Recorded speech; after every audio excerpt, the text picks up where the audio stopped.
মাত্র 10 বছরে 1/3 কমেছে দেশীয় গ্যাসের উৎপাদন। ফলে চাহিদা বাড়লেও যোগান দিতে পারছে না সরকার। উল্টো বড় অংশের নির্ভরতা তৈরি হয়েছে আমদানির উপর। এমন বাস্তবতায় সরবরাহ কমানো হয়েছে বাসাবাড়ি এবং পরিবহন খাতে, আর প্রাধান্য পাচ্ছে বিদ্যুৎ উৎপাদন ও শিল্প কারখানায়। বিশ্লেষকরা বলছেন, উৎপাদন না বাড়িয়ে এভাবে চলতে থাকলে নেতিবাচক প্রভাব পড়বে অর্থনীতিতে। রাকিব হোসেনের রিপোর্ট। রাজধানীর মহাখালী এলাকার ইউরেকা ফিলিং স্টেশন। গ্যাসের জন্য লম্বা লাইনে যানবাহন চালকরা। ঘণ্টা দুয়েক অপেক্ষার পর মাত্র 168 টাকার সিএনজি নিতে পেরেছেন অটোরিকশা চালক কামরুল হাসান। সিরিয়ালের সামনে থাকা আরেক চালক পেলেন মাত্র 83 টাকার। মূলত গ্যাসের চাপ না থাকায় যানবাহনগুলোতে মিলছে না কাঙ্ক্ষিত জ্বালানি। আমার গাড়িতে যে গ্যাসের ক্যাপাসিটি তাতে প্রায় 300 টাকায় গ্যাস ঢুকতো, সেখানে 168 টাকা মাত্র ঢুকছে। 2 ঘন্টা সিরিয়াল ধরে আয়া 83 টাকার গ্যাস পাই। এই যে রোদে পড়তাছি, সিরিয়ালে খারাপ থাকতাছি, সারাদিনে দৌড়াদৌড়ি করতেছে, সিরিয়ালে থাকতে পারি না। ম্যাক্সিমাম পাম্প বন্ধ। আমি নিকুঞ্জতে গেছি, ওখানে বন্ধ। তারপরে কুড়িল বিশ্ব রোডের ওখানে বন্ধ। এখানে আইসা রেল লাইনের পুলিশ বক্স পার হয়ে সিরিয়াল ধরে এই যে মাত্র গ্যাস পাইলাম। ঢাকার বেশ কিছু ফিলিং স্টেশনের অবস্থা এরকম। চাপ না থাকায় বহু পাম্পে বন্ধ রাখা হচ্ছে সরবরাহ। এতদিন জ্বালানি তেলে গ্রাহকরা যে ভোগান্তিতে ছিলেন তা এখন এসে পড়েছে গ্যাসের গ্রাহকদের কাঁধে। লম্বা সময় ধরে অপেক্ষার পরও মিলছে না গ্যাস।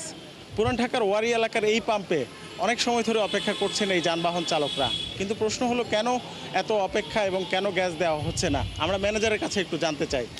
আমাদের এখানে প্রেশার কম, যার কারণে আমরা গ্যাস দিতে পারতেছি না। এটা মাসের শুরু থেকেই চলতেছে, যার কারণে গ্রাহকরা কষ্ট পাচ্ছে, আমরাও ক্ষতির মুখে আছি।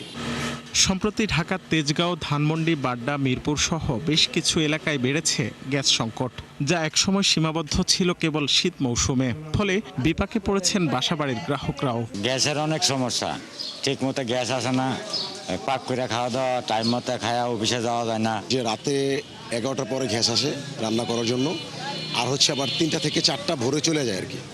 তো সারাদিন হচ্ছে, যদিও কয়েকটা বাসাতে থাকে আশেপাশে, সেটা হচ্ছে নিভু নিভু জলে। পেট্রোবাংলার তথ্য মতে বর্তমানে সব মিলিয়ে সরবরাহকৃত গ্যাসের পরিমাণ 270 কোটি ঘনফুটের আশপাশে। অথচ 1 দশক আগে কেবল দেশীয় উৎস থেকেই দেয়া যেত এই পরিমাণ। কিন্তু এখন তা নেমেছে 2/3, যা পূরণ করতে হচ্ছে আমদানি করে। আর এই কারণে বদলাতে হয়েছে সরবরাহের অগ্রাধিকারও। বর্তমানে সিংহভাগ গ্যাস যাচ্ছে শিল্প কারখানা, সার ও বিদ্যুৎ উৎপাদনে। ফলে স্বাভাবিকভাবেই সরবরাহ কমছে আবাসিক ও পরিবহন খাতে।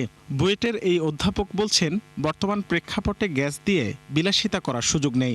এখন কিন্তু আমাদের সেই রিজার্ভ নাই, এবং আমাদের ইম্পোর্টেড হচ্ছে এলএনজি, যেটা ইন্ডাস্ট্রি বা পাওয়ার প্ল্যান্টে যাচ্ছে।